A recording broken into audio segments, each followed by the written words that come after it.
Welcome back to an episode of car talk. आज discuss करते हैं कि आने वाले टाइम के अंदर रियल एस्टेट का पाकिस्तान के अंदर क्या स्कोप होने जा रहा है। और जैसे कि आपने देखा कि थोड़े थोड़े टाइम में कोई ना कोई नई चीज़ आती रहती है, जैसे कि लास्ट टाइम अभी क्रिप्टो करेंसी आ गई थी, बिटकॉइन वगैरह आ गए थे। तो आने वाले टाइम में लोग कहाँ पे ज़्यादा इन्वेस्टमेंट करेंगे? इन जो नई करेंसीज आ रही हैं, नई चीज़ें आ रही हैं, इनमें करेंगे, फिर जो एक क्लासिक रियल एस्टेट का बिजनेस है उसके अंदर करेंगे। आइए डिस्कस करते हैं।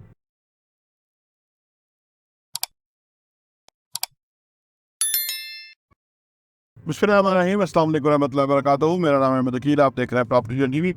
देखिए, स्टॉक एक्सचेंज में भी लोग इन्वेस्ट करते हैं, दुनिया भर के अंदर इन्वेस्ट करते हैं, लेकिन स्टॉक एक्सचेंज के मुकाबले में रियल एस्टेट इसलिए बेहतर रह जाता है कि रियल एस्टेट में ना आप लैंडलॉर्ड होते हैं, यानी चीज़ आपके हाथ में होती है। स्टॉक के अंदर आप एक कंपनी के शेयर खरीदे होते हैं, जो कि आपके पास एक पेपर होता है, आपके पास होता कुछ नहीं है। अगर वो कंपनी क्लैप्स कर जाए, शेयर गिर जाए, तो कुछ भी उसका वो नहीं है। लेकिन रियल एस्टेट के अंदर ऐसा नहीं हो सकता। आपने एक प्लॉट ले लिया या फ्लैट ले लिया या शॉप ले लिया बेहतर जगह के ऊपर, अब वो आप उसकी मालिक है। अब ऐसा नहीं हो सकता कि जी वो एरिया डिमोलिश ही हो जाएगा, या ऐसा नहीं हो सकता, क्योंकि लीगल जगह पे एक क्लास सोसाइटी में आप इन्वेस्ट कर रहे हैं। तो दुनिया भर में आज भी सबसे बड़ा ट्रेंड जो है, या सबसे बड़ा पैसा जो है, वो रियल एस्टेट के अंदर इन्वेस्ट लोग करते हैं। उसकी बेतहाशा रीजंस हैं। हमने शायद पहले भी एक वीडियो में बताया हुआ है, लेकिन मैं दोबारा अर्ज कर दूं कि उन रीजंस में सबसे बड़ी रीज़न ये है कि लोग अपना जो कैश है वो उसमें नहीं रखते, वो असासों में कन्वर्ट कर देते हैं। क्योंकि उसमें ये होता है कि वो असासों की ना, जो आप टॉप जगह पे अच्छे असासा लिया हुआ होगा ना, वो रेडीली उसके कस्टमर मौजूद होते हैं हर वक्त, क्योंकि अच्छी चीज़ लोग हर वक्त सिलेक्ट कर रहे होते हैं। तो जो कंपनियां अपना बिजनेस चला रही होती है, उसमें से जो पैसा उनको आता है वो रियल एस्टेट में पार्क कर देते हैं।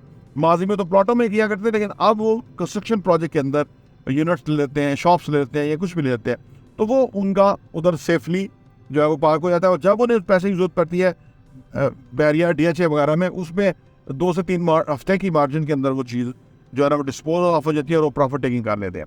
अच्छा, जो अगर जैसे आपने कहा क्रिप्टो करेंसी आया या और चीज़ें आएंगी आने वाले टाइम में, तो देखिए, मैं हमेशा कहता हूँ रियल एस्टेट से बड़ा बेनिफिट जो है ना वो बिजनेसेस के अंदर इन्वेस्ट करने से है, लेकिन उसके लिए पैसा आपको ज़्यादा चाहिए। जैसे वॉरेन बफेट करते हैं, यानी ये कंपनी है जो कि गिर रही है, क्राइसिस के अंदर है, आप उसको खरीद लेते हैं, उसके अंदर आप अच्छे बंदों को इन कर लेते हैं, और उसके बाद आप उस कंपनी को कामयाब तरीके से चला देते हैं। और उससे क्या होता है कि वो आपकी अपनी जहानत है, आपकी अपनी काबिलियत है, और आप अच्छे लोगों को अट्रैक्ट उसमें जॉब में अप्लाई करते हैं, और चीज़ें ऑल टुगेदर बदल जाती हैं। फिर आप उस सूरत के ऊपर जब प्रॉफिट में कंपनी चले जाए, या तो आप उसको बेच के खासा मुनाफा कमा सकते हैं, या आप उस कंपनी को चला के उसमें से प्रॉफिट जो है ना वो ले सकते हैं। तो ये तो रियल एस्टेट से भी ऊपर की चीज़ है ये, क्योंकि इसमें अंदर बंदे की देखें ना आप, बंदे की ज़हानत इन्वॉल्व हो गई, उसकी कॉम्पिटेंसी है, उसको हायरिंग आती है, उसको बिजनेस आता है। तो वो वॉरेन बफेट या इस तरह के लोग कर रहे हैं, वो बहुत पैसा इसमें कमा रहे हैं।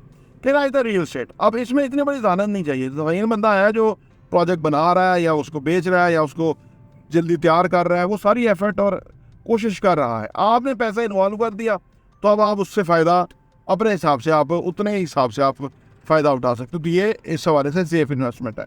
हाँ, अगर आपने कहा कि क्रिप्टो करेंसी वगैरह ये माजी में ऐसे चीज़ें थी जो हुई, आज भी हो रही हैं, देखिए ये जो इसमें रिस्क बहुत होता है, लेकिन इन्वेस्टमेंट के काम में हमेशा ये कहा जाता है कि नेवर लूज योर मनी, यानी आप अब रिस्क ना खेलें। रिस्क में फ़ायदा क्या होता है? रिस्क में फ़ायदा ये होता है कि बहुत बड़ा प्रॉफिट आ सकता है, आर या पार वाली बात है, और नुकसान ही होता है कि बहुत बड़ा नुकसान भी हो सकता है। ये मेंटालिटी जुआ की मेंटालिटी है कि जिसके अंदर बंदा आर या पार सोच रहा हो। ऐसा बिल्कुल नहीं सोचना चाहिए।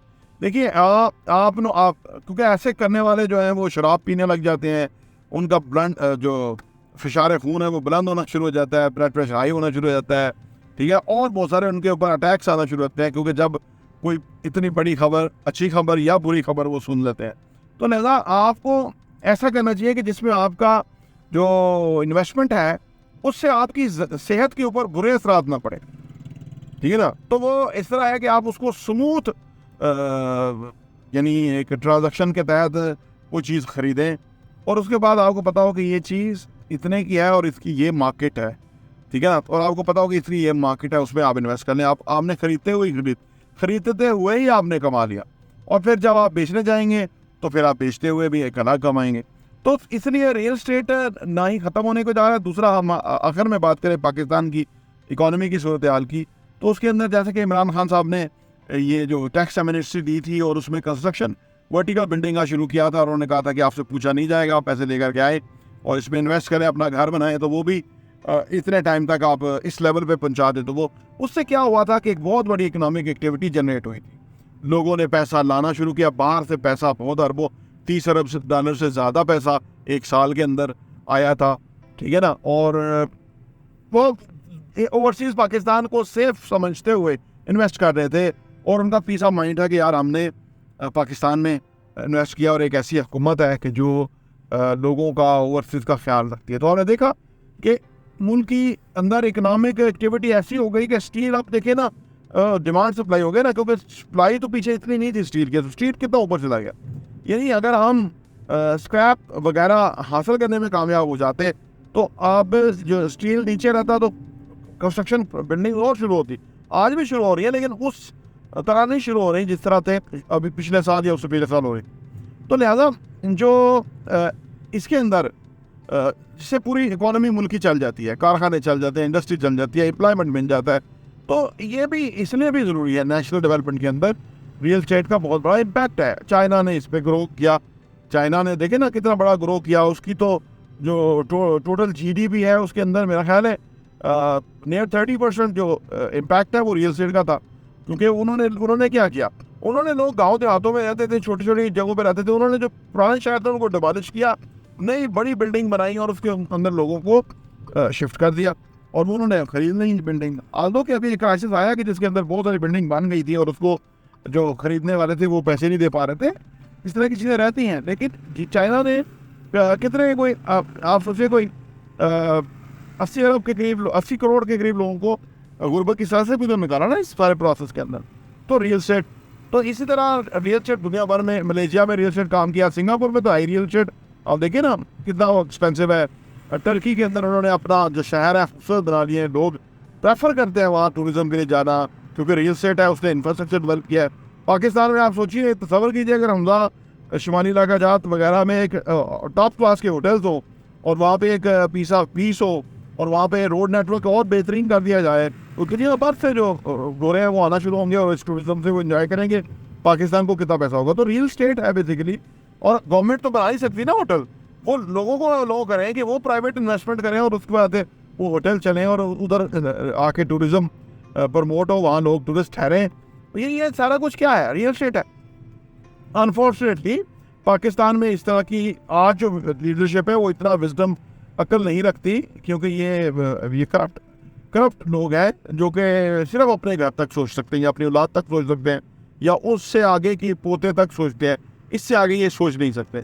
लेकिन कोई भी अगर जैसे इमरान खान साहब पिछले लीडर से आए, वज़ीर-ए-आज़म, ऐसा कोई आ गया ना तो वो ये सारा टूरिज्म को एक बड़ी बेस बना देगा और लोगों ने पैसा लगाना है। गवर्नमेंट ने कोई पैसा नहीं लगाना, गवर्नमेंट ने अप्रूवल देनी है कि भाई यहाँ ये बन सकता है, यहाँ पे रेलवे ट्रैक बनेगा, यहाँ पे होटल बनेगा, यहाँ डिस्पेंसरी या हॉस्पिटल बनेगा, यहाँ पे प्ले ग्राउंड बनेंगे, यहाँ पे शिकार के लिए जगह बनेगी जो कि अलाउ है शिकार, उसके लिए बनेगी, यहाँ पे जो सफारी पार्क बनेंगे गवर्नमेंट के प्लेटफॉर्म के ऊपर प्राइवेट इन्वेस्टमेंट के अंदर। तो अब देखिए क्या से क्या हो जाएगा। तो रियल एस्टेट बहुत बड़ा फील्ड है और इसके अंदर पाकिस्तान में मैं समझता हूँ बहुत बड़ा स्कोप है, क्योंकि अभी तक काम हुआ ही नहीं। एक मलक रियाज ने काम किया है जो कि बेनेट हाउस डेवलप किए हैं, DHA ने काम किया है कि जो उसने अपने एरिया जो डेवलप किए हैं, जो बाकी हैं वो सारे के सारे अभी कल परसों की पैदावार है। अभी उन्होंने कुछ डिलीवर नहीं किया, लोगों से पैसा बहुत लिया, अभी उन्होंने वो डिलीवर नहीं किया। तो वो जब ये इनमें से भी चंद कोई 20% लोग डिलीवर करेंगे, 80% डिलीवर नहीं करेंगे, क्योंकि यहाँ पे कानून कोई नहीं है ना ही कानून है, ना ही हराम हलाल की तमीज़ है, ना ही कोई किसी को पकड़ने वाला है। बस गरीब आदमी फंसता रहता है, हम उनको बचाने के लिए कोशिश करते रहते हैं, तो वो तो भाग जाएंगे पैसा लेके। लेकिन फिर भी 10-20% जो अगर आ गए तो एक नया इंफ्रास्ट्रक्चर डेवलप हो जाएगा, लोगों के लिए और बेहतर हो जाएगा। तो रियल एस्टेट का बहुत बड़ा स्कोप है और रियल एस्टेट में अच्छे लोगों का उससे भी बड़ा स्कोप है, और एजुकेशन, तालीम का, टेक्नोलॉजी का और जो है ना वो स्कोप है इसके अंदर। इससे क्या होगा कि इंडस्ट्री का साइज़ बड़ा होगा, ज़्यादा लोगों को एम्प्लॉयमेंट मिलेगा और मुल्क तरक्की करेगा। प्रॉपर्टी TV देखने का बहुत बहुत शुक्रिया।